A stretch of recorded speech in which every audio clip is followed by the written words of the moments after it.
നമസ്കാരം, welcome to the India press. എൻ്റെ പേര് കൃഷ്ണരാജ്. ഒരു ടെക്നോളജി മേഖലയിലെ ഒരു സ്റ്റുഡൻറ്റ്, പ്രത്യേകിച്ച് ഒരു ബി.ടെക്, എം.ടെക്, എം.എസ്.സി ലെവലിൽ കോഴ്സുകൾ കംപ്ലീറ്റ് ചെയ്തൊരു സ്റ്റുഡൻറ്റ് ആണ് നിങ്ങൾ എങ്കിൽ നിങ്ങളുടെ സ്വപ്നങ്ങളിൽ ഒന്നായിരിക്കാം ഇന്ത്യയിലെ തന്നെ മികച്ച ഒരു സ്ഥാപനത്തിൽ, റിസർച്ച് സ്ഥാപനത്തിൽ അതിൻ്റെ ഭാഗമായി പ്രവർത്തിക്കുക എന്നുള്ളത്. പക്ഷേ പലപ്പോഴും നമ്മുടെ ബി.ടെക് കോഴ്സൊക്കെ കഴിഞ്ഞ് മറ്റ് പല ജോലികളിലേക്കും, പ്രത്യേകിച്ച് കോർപ്പറേറ്റ് സെക്ടറിലെ ജോലികളിലേക്കുമൊക്കെ കടന്നു ചെന്ന് കഴിയുമ്പോൾ ഈ സ്വപ്നം പലപ്പോഴും നമുക്ക് റിയലൈസ് ചെയ്യാൻ സാധിക്കാറില്ല. അപ്പോൾ അങ്ങനെയുള്ളൊരു കാൻഡിഡേറ്റ് ആണ് നിങ്ങളെങ്കിൽ, കുറച്ച് എക്സ്പീരിയൻസ് ഒക്കെ ഗെയിൻ ചെയ്ത ഒരു കാൻഡിഡേറ്റ് ആണ് നിങ്ങളെങ്കിൽ, ഇനി അതല്ല എക്സ്പീരിയൻസ് ഇല്ലാതെ തന്നെ ചില ക്വാളിഫിക്കേഷൻസ് ഉണ്ട് എങ്കിൽ മികച്ച ഒരു അവസരം തരുന്ന ഒരു ഇൻഫർമേഷൻ, അതിനെക്കുറിച്ചാണ് ഞാൻ ഈ വീഡിയോയിൽ നിങ്ങളുമായി പങ്കുവെക്കുന്നത്.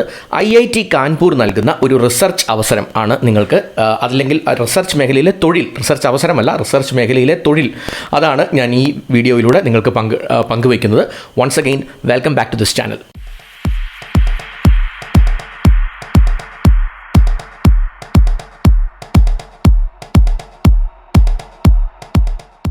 ഇൻട്രൊഡക്ഷനിൽ ഞാൻ പറഞ്ഞതുപോലെ IIT കാൺപൂർ നൽകുന്ന നല്ലൊരു അവസരമാണ് ഞാൻ നിങ്ങൾക്ക് പരിചയപ്പെടുത്തുന്നത്.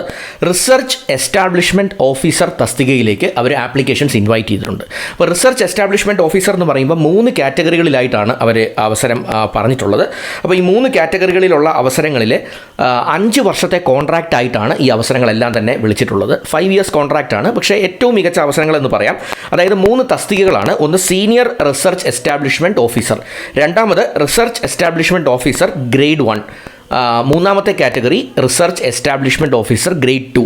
ഇങ്ങനെ 3 കാറ്റഗറികളിലായിട്ടാണ് അവർ ആപ്ലിക്കേഷൻ വിളിച്ചിരിക്കുന്നത്. അപ്പോൾ നിങ്ങൾക്ക് ഏതൊക്കെ ഡൊമൈനിലാണ് ഈ അവസരങ്ങൾ ഉള്ളതെന്ന് ചോദിച്ചാൽ, നാനോ സയൻസ് ആണ് ഒരു മേഖല, രണ്ടാമത് ആനിമൽ ഫെസിലിറ്റി എന്ന് പറയുന്നൊരു മേഖല, അല്ലെങ്കിൽ അത് ബയോമെഡിക്കൽ സയൻസ് പഠിച്ചവർക്കാണ് ആ മേഖല ഉള്ളത്. അതുപോലെ അടുത്ത ഒരു മേഖല മെക്കാനിക്കൽ എഞ്ചിനീയറിംഗ് ആണ്, മറ്റൊന്ന് മെറ്റീരിയൽ സയൻസ് ആണ്. പിന്നെ വരുന്ന 3 മേഖലകളുണ്ട്. അതിലൊന്ന് ഫിസിക്സ് ആണ്, പിന്നെ സിവിൽ എഞ്ചിനീയറിംഗ് ഉണ്ട്, എയ്റോസ്പേസ് എഞ്ചിനീയറിംഗും ഉണ്ട്. അപ്പോൾ ഇത്രയധികം ഡൊമൈനുകളിലായിട്ടാണ് ഈ അവസരങ്ങൾ സ്പ്രെഡ് ചെയ്ത് കിടക്കുന്നത്. തീർച്ചയായും ഈ പറഞ്ഞ ഡൊമൈനുകളിൽ ഏതെങ്കിലും ഒന്നിൽ നിങ്ങൾക്ക് ഒരു ക്വാളിഫിക്കേഷൻ ഉണ്ട് എങ്കിൽ നിങ്ങൾക്ക് അപ്ലൈ ചെയ്യാം. അപ്പോൾ ഇതിൽ എലിജിബിലിറ്റി പറയുന്നത് 3 ഓപ്ഷൻസ് ഉണ്ട്. ഇതിൽ 3 ഓപ്ഷൻസിൽ ഏതെങ്കിലും ഒന്നിൽ നിങ്ങൾ പെടുന്നയാളാണെങ്കിൽ നിങ്ങൾക്ക് എലിജിബിലിറ്റി ഉണ്ട് എന്ന് മനസ്സിലാക്കാം.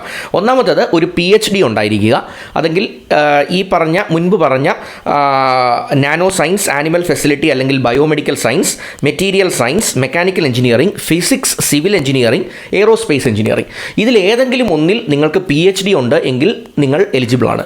ഇനി നിങ്ങൾക്ക് PhD ഇല്ല, പ്രശ്നമില്ല, നിങ്ങൾക്ക് M.Tech ഉണ്ടെങ്കിലും നിങ്ങൾ എലിജിബിൾ ആണ്. അപ്പോൾ M.Techലും നിങ്ങൾ എലിജിബിൾ ആണ്. ഇനി മൂന്നാമത്തെ ഒരു ഓപ്ഷൻ ഉള്ളത്, നിങ്ങൾക്ക് B.Techനോടൊപ്പം, ഈ പറഞ്ഞതിൽ ഏതെങ്കിലും ഒന്നിൽ B.Tech ഉണ്ട്, അതിനോടൊപ്പം 5 വർഷത്തെ പ്രൊഫഷണൽ എക്സ്പീരിയൻസ് ആ മേഖലയിലുണ്ട് എങ്കിൽ അതും നിങ്ങൾക്ക് എലിജിബിലിറ്റി ആയിട്ട് IIT കാൺപൂർ കൺസിഡർ ചെയ്യും. അപ്പോൾ ഇത് മികച്ച ഒരു അവസരമാണ്.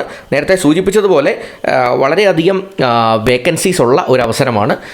കൂടുതലും റിസർച്ച് സ്ഥാപനങ്ങളിൽ ഇത്തരം അവസരങ്ങൾ എപ്പോഴും വരണമെന്നില്ല. അതുകൊണ്ട് ഈ അവസരം നമ്മൾ ഒട്ടും കാലതാമസമില്ലാതെ അപ്ലൈ ചെയ്യാൻ ശ്രമിക്കുക.